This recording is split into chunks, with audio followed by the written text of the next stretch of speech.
The alien armada filled the void like a swarm of dark stars. Thousands of vessels, sharp and metallic, glittered under the pale light of a dying sun. Their war drums were silence itself, the hum of reactors, the shift of gravity wells, the hiss of energy cores charging. This was the Zareth Dominion's strength, a fleet that had broken empires, erased worlds, and taught species the meaning of submission. And then, there was the human ship. Just one. It emerged from the abyss as if it had been waiting. A single vessel, framed against the endless gulf of space, crawling steadily toward the Dominion's war lines. The Zareth generals sneered. Just one ship? This is their defiance?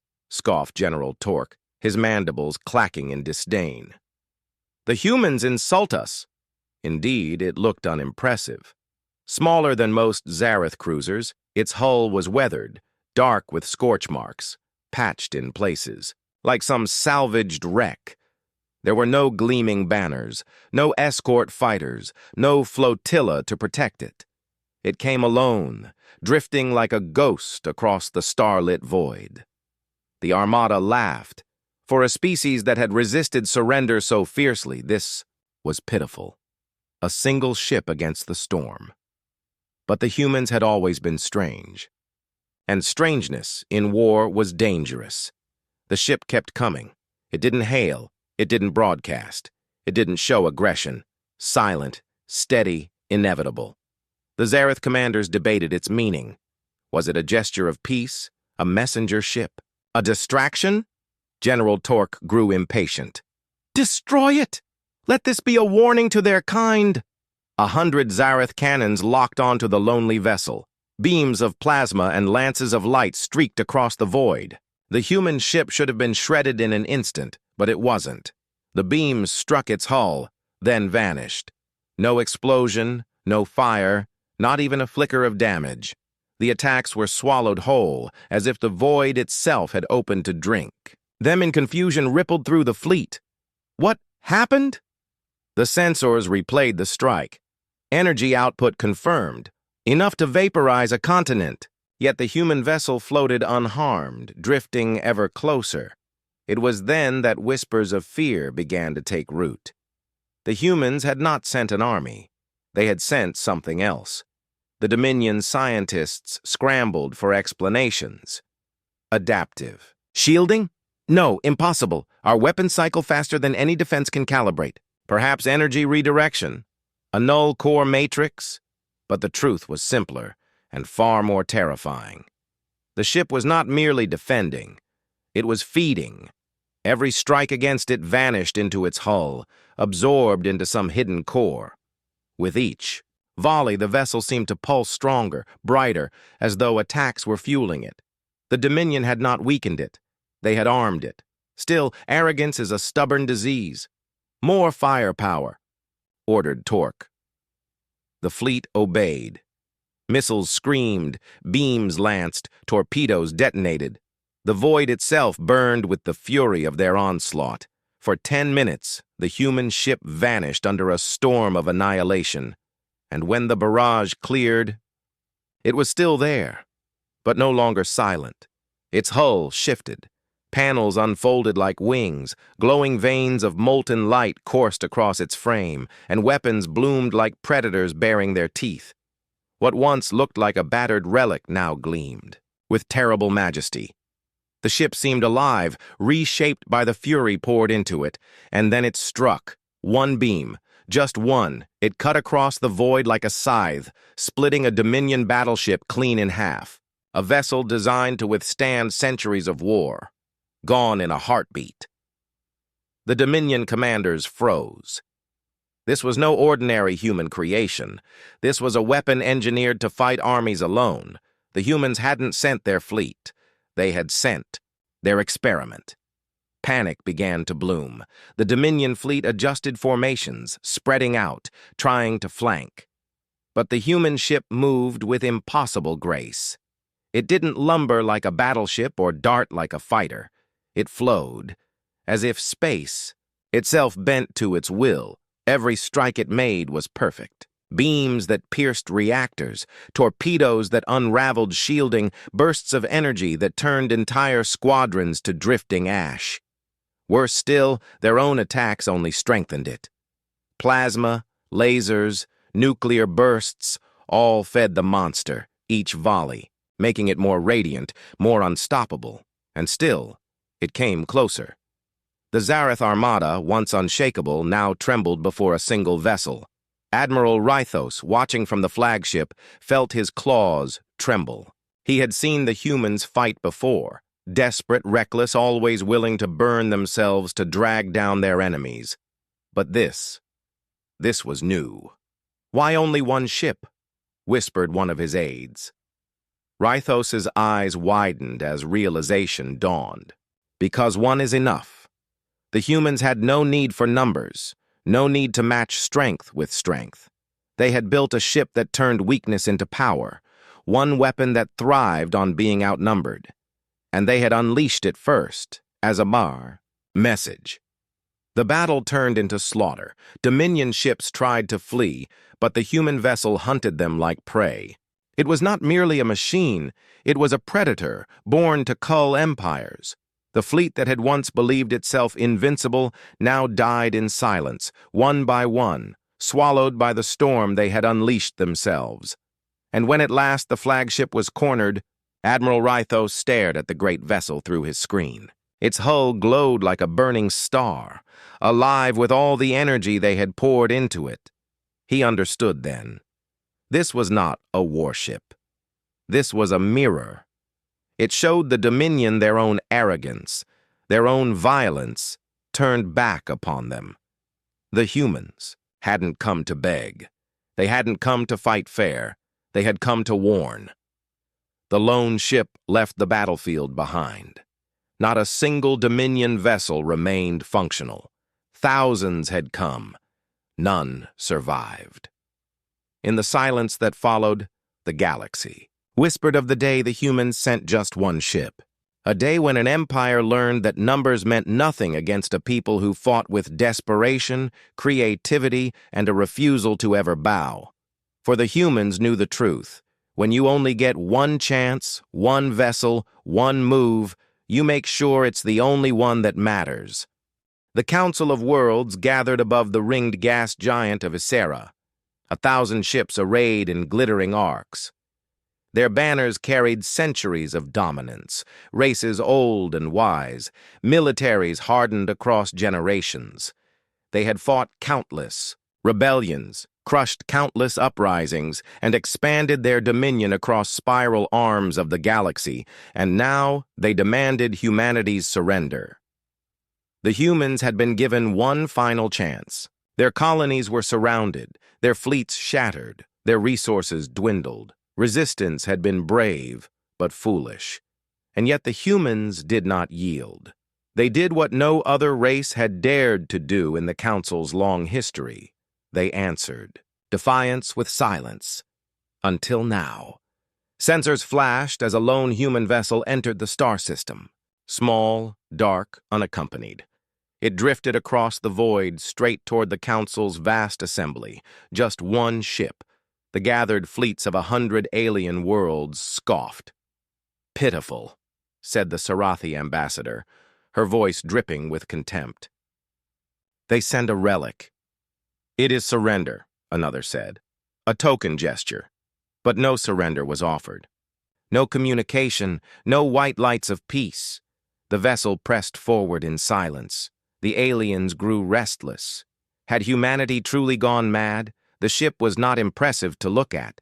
Its hull bore scars of war, its engines burned unevenly, its armor looked patched together.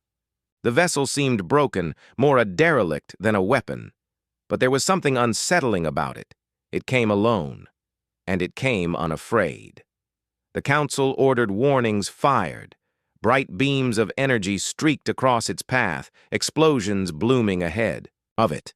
Any reasonable captain would have turned back. This ship did not. Instead, it slowed to a halt, and then it spoke. A human voice, raw and calm, filled every comm channel of the gathered armada. This is the last answer of Earth. We do not come to beg. We do not come to yield. We come to remind you that some victories are too costly to claim. The words struck unease into even the most seasoned commanders. For humans, known for their fire and fury, the tone was different. It was cold, resolved, final. Admiral Zyril, of the Terithi Legion, towering and armored in scales, sneered at the broadcast. Empty words. Destroy them. The council hesitated. Protocol demanded some caution. But caution eroded quickly in the presence of arrogance. Dozens of ships locked weapons onto the lone vessel, and the humans did not resist. The human ship's hull shimmered, as if alive, as if waiting. And deep inside its core, something pulsed. Something ancient, unstable, unnatural. The humans had built a weapon not to fight, not to win, but to answer. The first volley struck. The vessel rocked, its hull shattering into fragments, but instead of crumbling, it began to glow. A deep, violent glow. The unstable fusion heart inside had awakened, triggered by damage. The human voice returned, a whisper across every comm. We cannot defeat you, but we can remind you that we will never be conquered. And then the ship's true purpose became clear. The Dominion's scanners screamed warnings. The vessel's core was not a weapon of war. It was a star, a compressed, raging, unstable sun bound inside a fragile hull, a suicide device. The gathered fleets panicked. Disable it. Shut it down. Destroy it before it detonates. But it was too late. Every weapon they fired only fed the reaction. Energy poured into the unstable heart, making it burn hotter, brighter, more unstable. Humanity had engineered it perfectly. The more they struck, the closer it came to unleashing catastrophe. Admiral Zyril felt his scales turn cold. Retreat! Get clear! But the Council's fleet was too vast, too crowded. The formation that once symbolized unity now trapped them in their own arrogance. Ships collided in the chaos. Commanders shouted contradictory orders. Engines roared. And at the center of it all, the human vessel burned like a newborn star. The final broadcast came. One ship, one answer, one warning. Remember this day when next you speak of human surrender. And then the core collapsed. The explosion was not a blast. It was a birth. A newborn sun erupted from the vessel's heart, its fire tearing through. Space, consuming ships by the hundreds. Metal liquefied, hulls cracked, shields disintegrated. The Council's fleet, the greatest assembly of power in the galaxy, was cut apart in a single moment. Some ships managed to flee, engines screaming, against the storm. But thousands more burned in silence, swallowed whole by the light of humanity's last weapon. When the fire dimmed, only debris remained, twisted metal, drifting corpses, shattered fleets. The ringed world below was scorched with new scars, a silent witness to the cost of arrogance, and the human's single ship was gone. The galaxy reeled. The Council had demanded surrender. Humanity had replied with a sacrifice so great, so deliberate, it burned itself into history. One ship carrying one message. You may crush us, but you will never own us. The survivors spoke of the voice. Calm, cold, certain. It haunted them more than the fire, more than the loss. Because it was not a threat born of hate, it was a truth born of resolve. The humans had built a weapon not to win, but to scar. And they had succeeded. In the centuries that followed, the story of the lone vessel spread like wildfire. To some, it was madness. To others, brilliance. To all, it was unforgettable. Races under Council rule whispered the tale in secret. The humans sent only one ship, but the lesson was clear. Humanity's strength was not in numbers, not in fleets, not even in survival. It was in their refusal to kneel quietly. When pushed against the wall, they would burn themselves to leave a scar no empire could erase. And so the galaxy learned to fear not the fleets of humanity, but their answers. Because when the humans spoke, even with only one ship, it was enough to make an empire bleed. The Zaith Collective's war fleet was the largest in the quadrant. Hundreds of cruisers and battleships stretched across the void, their formation a wall of metal and firepower. To the Zaith, war was simple: numbers, strength, and domination. Against them, few species could stand. Against them, none could win. And now, humanity was their target. The humans had resisted longer than expected, clawing and bleeding for every inch of space. But the Zaith were patient. They had broken empires far older than Earth. Humanity was small, young, fragile. It was only a matter of time before they snapped. So when the scouts reported a single human vessel entering Zaith-controlled space, the fleet roared with laughter. Just one ship against the tide. The vessel looked battered, its hull scarred, its silhouette unimpressive against the backdrop of stars. Alone, it drifted forward without escorts, without support, without fear. "Pathetic," sneered General Zark, his mandibles clicking in contempt. "One ship dares to approach us?" His lieutenants agreed. They expected diplomacy, perhaps a plea for mercy. But no hail came, no signal of surrender, no flag of peace. The ship only drifted closer. It unsettled some of the younger commanders. There was something deliberate about its silence. Something wrong. The Zaith fired a warning shot. A lance of energy tore across the void, exploding just meters in front of the ship's bow. Any reasonable captain would have veered off course. This vessel did not. Instead, it stopped. And then it transmitted. Not words, not threats, just a pulse. A simple, repeating signal. A rhythm of data. The Zaith engineers scrambled to decode it. At first, it seemed meaningless. Static, broken numbers, faint patterns. But patterns once seen could not be unseen. It was coordinates. It was timing. It was a beacon. And with that realization came fear. General Zark snarled. "It's a trick. Destroy it before more arrive." Cannons locked on. Dozens of warships prepared to fire, but then the sensors screamed, the void rippled. Out of the darkness behind the lone human ship, space itself seemed to bend. One by one, shapes emerged, shadows pulled into light. Human ships. Not one, not 10, not even 100. Hundreds. Thousands. They had been there all along, cloaked in silence, hidden by technology the Zaith had never imagined humans could master. The lone vessel had not been a challenger. It had been the lure, the spark to draw the predators close. And now the prey revealed their teeth. Panic erupted across the Zaith fleet. Orders clashed, signals overlapped, chaos spread like fire. Their perfect formation, built to intimidate, became a trap. The humans struck first. Missiles burst from the void, weaving through defenses with unnatural precision. Railguns fired slugs that tore through armor like paper. Beams of pure plasma carved through cruisers before shields could even power up. The Zaith scrambled to respond, but they had been caught unprepared. Their arrogance had blinded them, and now the shadows consumed them. At the center of it all, the lone human ship remained still, broadcasting its pulse, guiding the hidden fleet like a conductor leading a symphony of destruction.